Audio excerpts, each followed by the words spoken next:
Nah, ini menarik pemirsa, saya dikenal sebagai pemasok senjata terbesar di dunia. Kini Amerika justru dihadapkan pada persoalan stok persenjataan yang menipis. Jika separuh inventaris rudal Patriot sudah terkuras dalam 5 bulan perang, apakah ini menandakan kekuatan militer makin terkikis? Sebagaimana langkah Amerika selanjutnya dan perkembangan di Timur Tengah?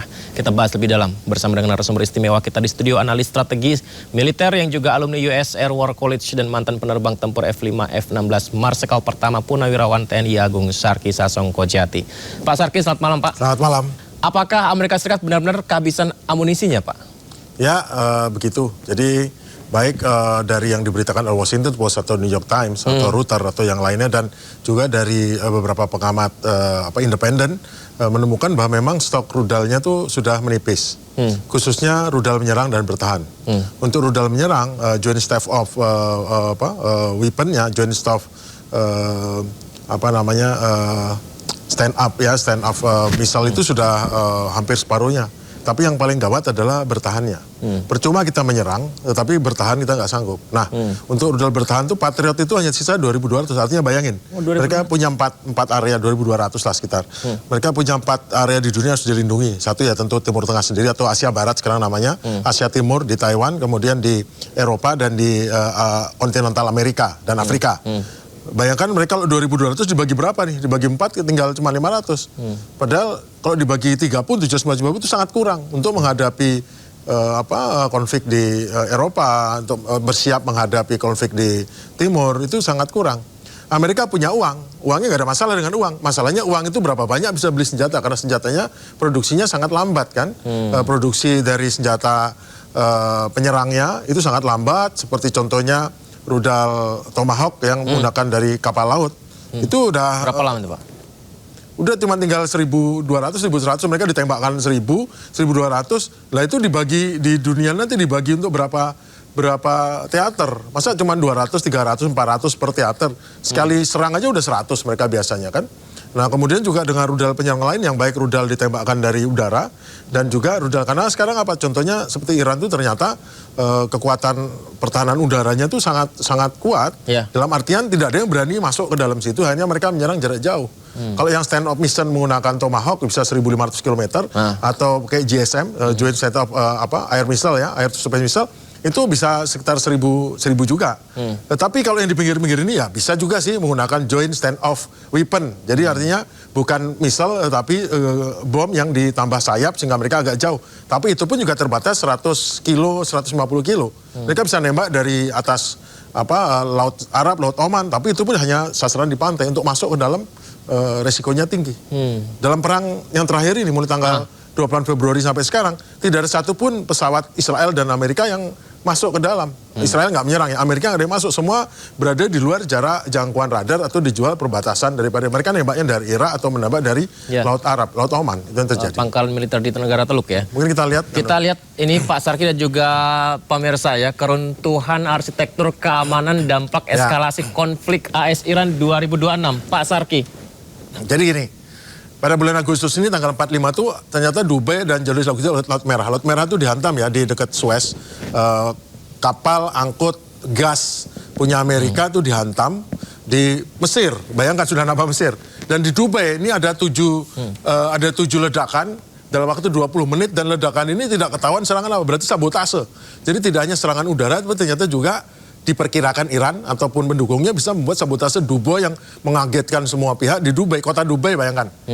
Jadi betapa rapuhnya payung keamanan Amerika bagi sekutunya, sehingga dan juga krisis amunisi di pihak Amerika, sehingga mendorong percobaan senjata global. Nah, bayangkan di daerah zona hijau itu ada ledakan di Dubai dalam waktu 20 menit, sehingga apa yang terjadi? Dubai itu lengkap di tempatnya dekatnya itu loh, dekatnya gedung yang tinggi sekali itu Khalifa, Burj Khalifa, dekat-dekat situ. Memang tidak menyerang itu, tetapi kan cukup mengagetkan. Kemudian extended deterrence dengan sistem Patriot yang sudah sangat terbatas, dan tadi artinya beberapa sasaran itu memang sengaja tidak ditangkis. Makanya kemarin kenapa banyak kehancuran di Jordania dan di Kuwait, karena memang yang dipilih hanya tertentu. Nah, yang lain tidak ditangkis. Yang kalau cuma menyasar ke perumahan, nggak ditangkis. Yang menyasar menuju ke sasarannya, menuju kira-kira baru ke tempat lagi, baru ditangkis. Dan itu pun juga belum tentu berhasil. Kemudian para investor ini kan menjadi masalah, karena banyak orang Amerika disuruh pergi. Bahkan tentara-tentara yang di Kuwait, itu tuh semua disuruh pergi semua sekarang. Karena siapa yang bisa menahan bila rudal balistik masuk ke dalam situ dan senjata penangkisnya tinggal sedikit atau dihemat. Kemudian pergeseran ketuhanan pertahanan global. Jadi, nah masalahnya sekarang kontraktor itu mendapatkan order banyak. Lockheed Martin menciptakan pesawat F-35, Boeing pesawat F-35 dan pesawat yang lain. Masalahnya adalah kontraktor ini bermasalah. Kenapa? Untuk pesawat F-35 mereka membutuhkan logam jarang itu kira-kira hampir 500 kg. Paling utama namanya logam namanya gallium. Dari aluminium diekstrak. Dan penghasil 99% penghasil gallium di dunia itu Tiongkok. Nah, bagaimana membuat produksi pesawat F-35 kalau ekspor dari Tiongkok dibatasi atau di stop? Praktis hampir tinggal cadangan, tinggal sedikit. Tinggal sedikit. Dan itu gallium itu tidak saja hanya digunakan untuk pesawat F-35, komponen radarnya, komponen komunikasi, juga untuk senjata-senjata dan radar. Bahkan hampir semua radar darat, radar laut untuk mengelihat laut, dan radar untuk radar udara di darat, itu semua Teluk itu sudah dihancurkan sama Iran semua. Radarnya untuk THAAD, radar Patriot, radar semua dihancurkan. Yang tersisa hanya beberapa radar di Jordania dan Israel. Di Kuwait pun sudah habis juga, nggak ada satupun. Nah, untuk mengganti radar itu membutuhkan logam jarang, rare earth mineral. Ya, kemudian, jadi sekarang akhirnya terpaksa negara luar Teluk itu diversifikasi ke luar rantai pemasok Amerika. Dan, nah ini, habisnya amunisi presisi sudah saya bilang tadi, stok rudal jarak jauhnya sudah berkurang, tinggal separuh kurang. Rudal pertahanan udaranya, THAAD-nya untuk menangkal balistik missile, itu sudah tinggal 1/5 loh, 4/5 hancur. Rudal Patriotnya tinggal separuh. Jadi dari tadinya sebelum perang yang 12 hari terakhir, tadinya perang sebelumnya waktu 45 hari, habis 2.000 rudal Patriot. Begitu masuk perang 12 hari, habis 1.200. Sekarang tinggal 1.200. Tinggal 1.200 kan? Iya. Itu yang gawat sekali kan. Kemudian manipulasi data. Jumlah korban di kedua belah pihak ini, kalau Iran korbannya jelas dia bilang ribuan ya. Tapi kalau di Amerika tuh dikurang-kurangin.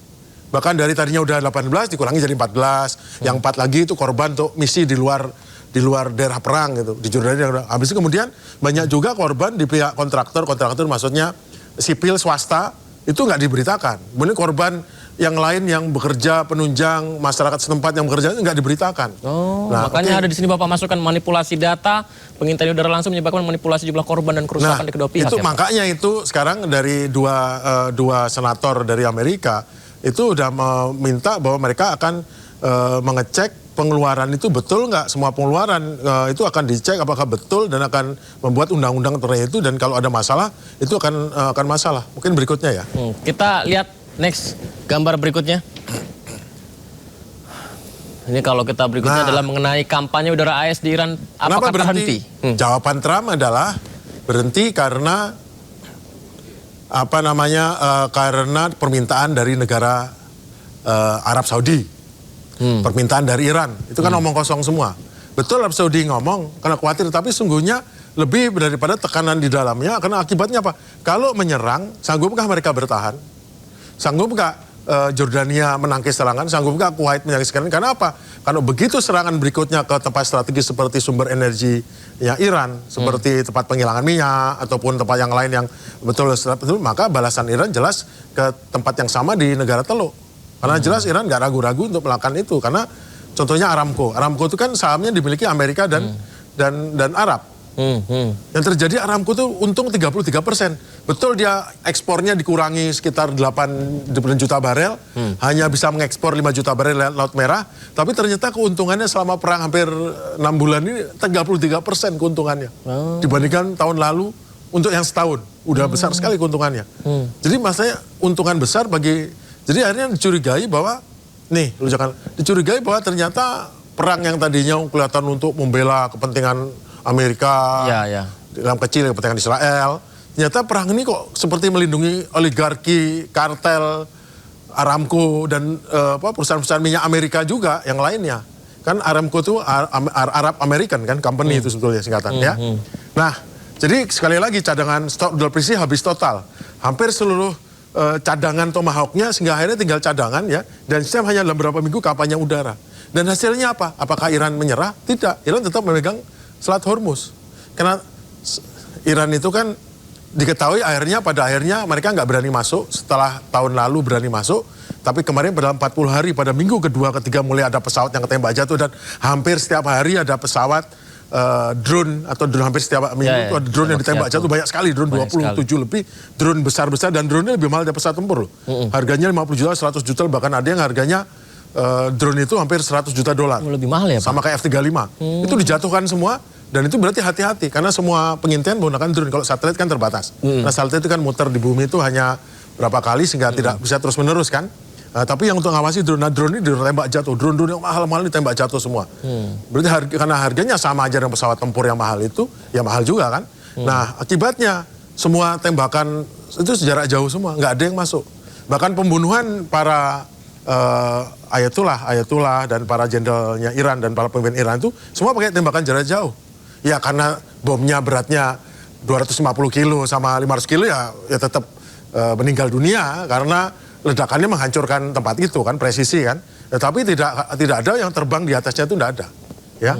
Jadi, terputusnya rantai serangan ya Pak, kill chain. Ya, tanpa rudal jarak jauh, Amerika kehilangan kemampuan proyeksi kekuatan karena tidak menjatuhkan bom konvensional. Kalau bom konvensional pasti lebih murah. JDAM itu adalah bom ditambahin pemandu sedikit sehingga dia bisa gerak-gerak presisi masuknya. Tidak bom bebas ya, bom yang bodoh, bom dam bom ya, tapi bom bisa tepat lah kenanya. Tapi kan itu jaraknya cuma paling 15 km loh ketinggian tinggi. Tapi kalau dia menggunakan glide bomb ya bisa 100 kilo. Cuman masalahnya 100 kilo kan riskan juga kalau masuk ke dalam sasaran di tengah Iran. Hanya bisa sasaran di pinggir pantai. Di mana batasnya ya batas dari negara lain rilis. Makanya kebanyakan serangan menggunakan JSAM itu dari Irak nembaknya. Dari Irak ya? Iya, nggak ada yang masuk negara Iran. Berarti rata-rata serangan jarak jauh semua ya Pak ya? Jarak jauh, semua jarak jauh. Semua jarak jauh. Kalaupun menggunakan glide bomb, kan ada rudal itu jarak jauh, 500 km ke atas. Tapi glide bomb yang terjauh itu extended range ya, extreme range itu 300 km. Tetapi rata-rata menggunakan 150-120 km. Berarti titik serangannya itu di pangkalan militer Amerika di negara Teluk yang justru malah sudah dihancurkan oleh Iran Pak. Kalau pangkalan Amerika kan dihancurkan. Kalau dari negara Teluk itu nggak ada pesawat yang terbang. Paling banter dari Saudi dulu nerbangkan pesawat tanker kan. Tapi yang lain itu menggunakan HIMARS. HIMARS itu roket. Jadi Mistral tapi pakai roket ditembakkan dari bawah. Itu pun cuma 500 km. Bisa masuk ke setelah menyeberangi Teluk Persia, dia masuk paling 200 km ke dalam. Masuk ke dalam Iran sampai Teheran itu semua menggunakan jarak jauh. Entah Tomahawk atau JSAM yang ditembakkan dari Irak. Oh begitu. Ya oke. Ya. Baik. Dampak geopolitiknya apa? Mungkin silakan Pak. Ya. Jadi sekarang Iran memegang kelimutan di Klat Hormuz. Iran tuh dalam sekarang tetap semuanya ada perundingan jalan. Tapi Oman, Qatar, Pakistan ngomong sama Iran nih. Jalan, Amerika ngakunya dia ngomong. Dia mereka mewakili Amerika lah. Kalau dulu Amerika bikin MOU, kemudian habis itu semua dari 14 MOU itu dilanggar semua Amerika. Khususnya yang nomor 5, yang menyebutkan bahwa Iran memiliki hak untuk mengatur traffic selama 30 hari sampai 60 hari pertama MOU. Itu dilanggar dengan Amerika buat jalur sendiri Oman dan melewatkan dan Iran marah kemudian ditembak dengan rudal. Kemudian Amerika balas jarinya jadi tembak-tembakan kan sekarang. Nah sekarang Iran nuntutnya nggak gitu lagi. Sekarang dan ternyata kelihatan terakhir bahwa disebutkan bahwa ternyata Iran meminta hak untuk kalau masuk dalam Teluk Persia kan lewat jalurnya kan utara selatan. Yang utara Iran masuk Teluk Persia dia ngawasin. Langsung meriksa langsung. Kalau yang keluar itu lewat daerah Oman itu dengan pengawasan ketat. Jadi yang masuk tuh dengan ini keluar pengawasan ketat Iran. Sudah disepakatin. Artinya Iran yang handle. Berarti semua Iran yang memegang ya, kendali? Dengan Oman. Kalaupun minta duit nanti ya dengan Oman bersama Oman. Itu akan buat ada konsorsium sendiri. Tapi yang jelas diawasi Iran. Sehingga, berarti ada perubahan dengan perjanjian sebelumnya yang disepakati dengan Amerika ya? Iya, sekarang perjanjian ini harus ditandatangani dan dibuat dalam hal yang lebih serius daripada sekedar MOU ya. Kemudian Trump juga marah-marah, ini kok untung 33% segala macam. Ya marah-marah biar nutupin bahwa dia sebetulnya niat dia ya membuat perusahaan-perusahaan minyak itu dapat untung. Baik yang di Amerika, yang Shell, yang kalau harga di bawah $70 tidak terlalu untung karena ongkos biaya produksinya sampai $50 kan. Yang Shell oil Amerika itu kan mahal produksinya. Tapi di luar ini kalau yang di Arab, di Kanada, Meksiko, kemudian di Venezuela, Rusia, itu kan shore fuel, minyak berat, minyak yang banyak belerang, yang bisa digunakan untuk membuat aftur dan membuat solar ataupun diesel ya, lebih mudah. Itu harga produksi lebih murah karena dia lebih mudah keluar. Kalau di Amerika karena dia berada di cekungan bumi, maka harus diinjeksi dengan sistem injeksi yang mahal, baru naik ke atas minyaknya, baru diambil. Nggak bisa ya langsung 20 juta barel, tapi ongkos produksinya mahal per barel. Sehingga kalau harganya $70, $5 untungnya sedikit atau nggak untung. Kalau udah 80 baru untung. Makanya kemarin begitu anjlok ke mana ke 70 ke 60 di bawah $70, itu Trump udah main aja main ini. Nah, kan kelihatan juga Trump ada main ekonomi ya, main bursa saham, bursa efek, bursa apapun yang terkait pasar saham atau pasar Nah, masalahnya sekarang NATO dan Jepang mulai melakukan komitmen untuk melindungi sekutu akibat penipisan arsenal. Bahkan yang dari Korea yang diambil rudal TAT-nya dari Korea, itu kan dikirim ke Kuwait tuh. Itu udah habis, dihancurkan semua sekarang. Semuanya habis, Pak? Habis. Diserang Iran? Iya, habis.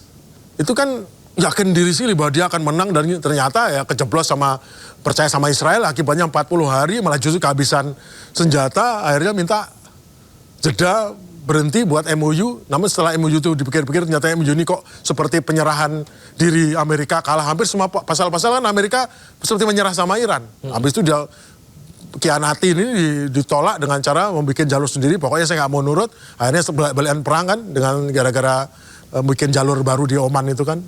Nah, pada akhirnya ya sekarang kembali lagi ke semula, ya kembali kehabisan senjata lagi, senjata menyerang, senjata bertahan.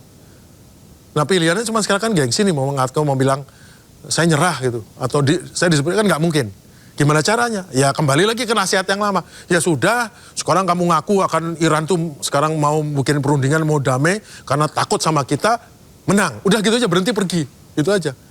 Chicken out aja gitu. Cuman, ya kembali lagi, apakah mau Trump ini dipengaruhi lagi sama pendukung Israel, pendukung apa, yang pokoknya konfliknya jalan terus, dia nggak peduli Amerika untung merugi. Karena toh kalau nanti Trump digantikan sama yang lain itu kan masih juga dalam pengaruh Israel, masih dalam lobbynya. Selama Kongres dan Senat itu masih bisa dipengaruhi lobby Israel, namanya udah sama AIPAC itu. Kan kuat sekali di seluruh dunia, bahkan di seluruh dunia termasuk di wilayah kita kan juga pendukung-pendukung Israel itu kan banyak, itu orang-orang yang nggak tahu gimana mereka malah sangat mendukung dan nggak make sense lah itu. Nggak mau ngakui kalau Iran itu ternyata tidak kalah, bahwa Amerika juga tidak menang, itu nggak mau ngakui mereka, sudah buta lah itu. Pak, dengan situasi yang sekarang Pak Sarki, berarti apakah kita bisa menyimpulkan posisi Amerika adalah buying time sampai alutsista baru disepakati, atau dia akan berhenti karena alutsistanya makin menipis? Tidak ada alutsista baru yang bisa diproduksi dengan cepat waktu cepat. Pilihan dia adalah dua hal yang mengejar dia. Satu adalah dia tidak mampu lagi melaksanakan serangan dengan konsekuensi. Serangannya bisa 1-2 tapi tidak ada manfaatnya. Tidak ada perubahan apapun.